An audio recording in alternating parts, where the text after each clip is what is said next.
মধ্যপ্রাচ্যে যুদ্ধ পরিস্থিতি আরও ভয়াবহ রূপ নিয়েছে। পঞ্চম দিনের সংঘাতে আকাশে ব্যালিস্টিক ক্ষেপণাস্ত্র, সমুদ্রে সাবমেরিন হামলা আর সীমান্তে স্থল অভিযান সব মিলিয়ে রক্তক্ষয়ী যুদ্ধ দিন দিন বিস্তৃত হচ্ছে।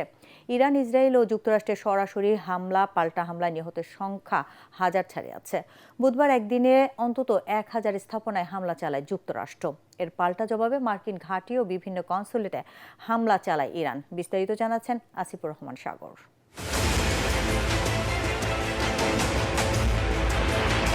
পৃথিবীর শক্তিধর দেশ ও তার মদতপুষ্ট রাষ্ট্রগুলোর বিরুদ্ধে একাই লড়াই করছে আয়াতুল্লাহ আলী খামেনির দেশ ইরান। আধুনিক রণসাহায্যে সজ্জিত সামরিক শক্তিধর যুক্তরাষ্ট্র আর মধ্যপ্রাচ্যের বিস্ফোরা দখলদার ইসরায়েলি বাহিনীর বিরুদ্ধে নিজেদের কৌশলী অস্ত্র নিয়ে নিঃসঙ্গ লড়াই চালিয়ে যাচ্ছে তেহরান।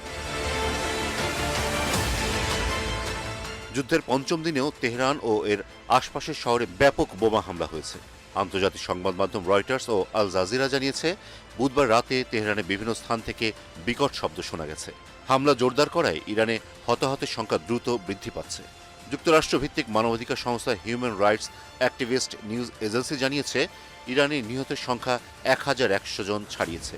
এদিকে শ্রীলঙ্কা উপকূলে ইরানের একটি জাহাজ লক্ষ্য করে সাবমেরিন থেকে হামলা চালানো হয়েছে। এতে জাহাজে থাকা 78 জন আহত হয়েছেন, নিখোঁজ রয়েছেন শতাধিক। এদিকে মধ্যপ্রাচ্যে 50,000 সৈন্য নামিয়েছে যুক্তরাষ্ট্র, অন্যদিকে 1 লাখ সৈন্য নামানোর কথা জানিয়েছে ইসরায়েল। যুক্তরাষ্ট্রের ব্যাপক হামলার বিরুদ্ধে দাঁড়িয়ে পাল্টা হামলা চালিয়েছে ইরান। দেশের ইসলামিক রেভলিউশনারি গার্ড কর্পস দাবি করেছে, তারা ইসরায়েলের গুরুত্বপূর্ণ বিমান ঘাঁটি ও রাডার সিস্টেমে আঘাত হেনেছে। বুধবার রাতে ইসরায়েলের রাজধানী তেল আবিব ও বেন গুরিয়ান আন্তর্জাতিক বিমানবন্দরে দফায় দফায় ব্যালিস্টিক ক্ষেপণাস্ত্র ছুঁড়েছে ইরান। এদিকে মার্কিন প্রেসিডেন্ট ডোনাল্ড ট্রাম্প বলেছেন, তেহরানের সামরিক সক্ষমতা দিন দিন কমে আসছে।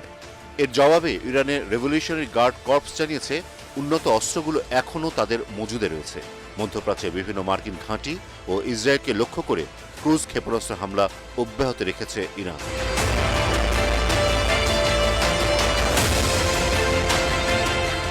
সংঘাত চলছে লেবানন সীমান্তেও। ইরান সমর্থিত হিজবুল্লাহ উত্তর ইসরায়েলে রকেট হামলা ছোঁড়ার পর লেবাননে ব্যাপক বিমান হামলা চালিয়েছে ইসরায়েল।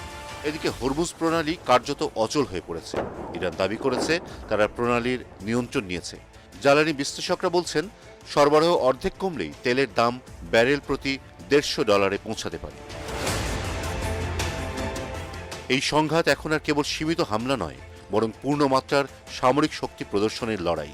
প্রশ্ন একটাই, যুদ্ধ কি বন্ধ হবে, নাকি মধ্যপ্রাচ্য আবারও এক রক্তক্ষয়ী সংঘর্ষে নিমজ্জিত হবে? আসিফুর রহমান সাগর, ATN বাংলা।